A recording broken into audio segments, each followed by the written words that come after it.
Time to take a look at what's new in Warframe for the week commencing the 26th of December 2022. So we will see what Chipper has, what crystal do you have. I do believe it is the Azura Archon shard from him this week.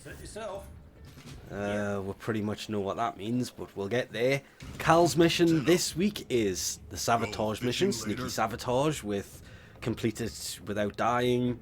That's actually pretty easy. Use the ice containers to take out the spider at the end.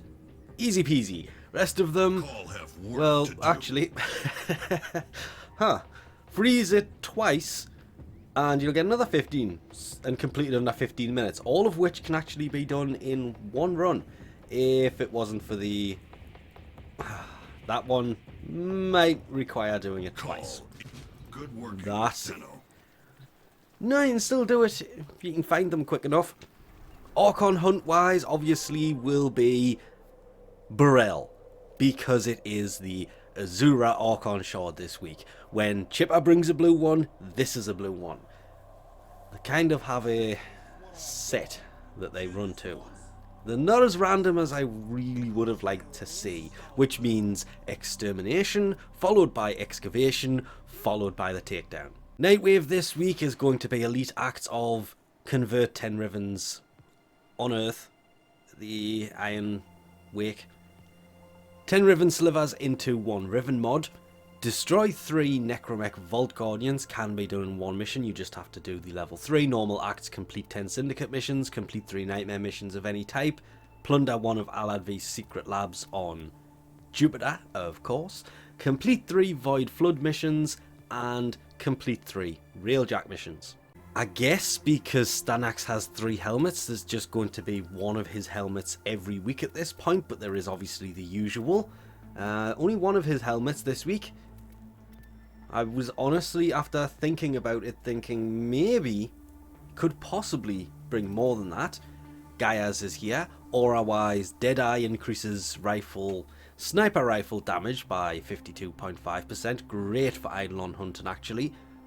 Sprint boost increases sprint speed, obviously. Loot detector increases the loot radar. Actually adds loot radar if you don't already have it.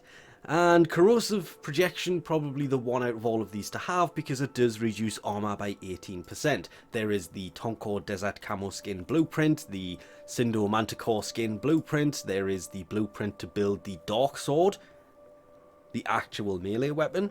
I do like the Dark Sword, but it would be the glaive to have this week if you don't already have it, because the glaive is by far the better of all of the weapons that can actually come from Nightwave.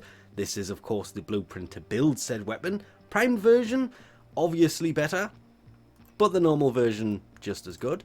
The Saturn 6 ornament, we can't zoom in on that. Grohl's Pobla Floof, the Emissary ornament, it basically looks like exactly the same as that, but has the wolf logo on it. So that one's green, that one's yellow, but the ornament does exactly the same thing with a spinning round landing craft decoration. Augment wise, on headshot 100% ammo efficiency for the Grakata. The Latron 20% bonus damage on next shot for 2 seconds, stacks up to 20 times outside of Conclave, don't know why that's added there. And the Tetra 80% projectile speed while aiming augment. Haven't seen that in a while, and it appeared in gameplay. Checking on Teshin's Steel Path Honor store, I'm really not sure if it's... no, it's next week. Oh, what a shame. Rifle Riven mod is this week's, and 75 Steel Essence is still way too much for a Riven. The Zors should be half the price of the normal Rivens. 75, it is a guaranteed Riven, Rifle Riven mod. That's a bonus. But everything else in here, it's the same he brings every time. The arcane adapters, of course, are useful, but was really hoping for that Umbra former. Well, maybe next week. And lastly, of course, if you have Helmets Invigoration segment, it's time to come and have a look at this, because these change every week for every person. Now, that one is tempting.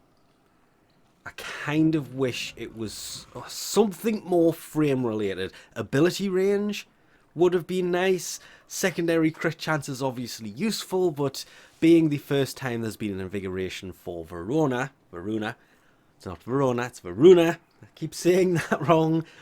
I was really hoping it would be something better than that. Of course, that's for me. These are different for everybody. It's time to check, of course, because every 10th invigoration mutates, allowing you to put any of these augments onto whatever frame you have equipped. That's where the ability efficiency would come in great, because his first kind of uses energy over time. And with that, we'll leave this off here. Thanks for watching, and I'll catch you next time.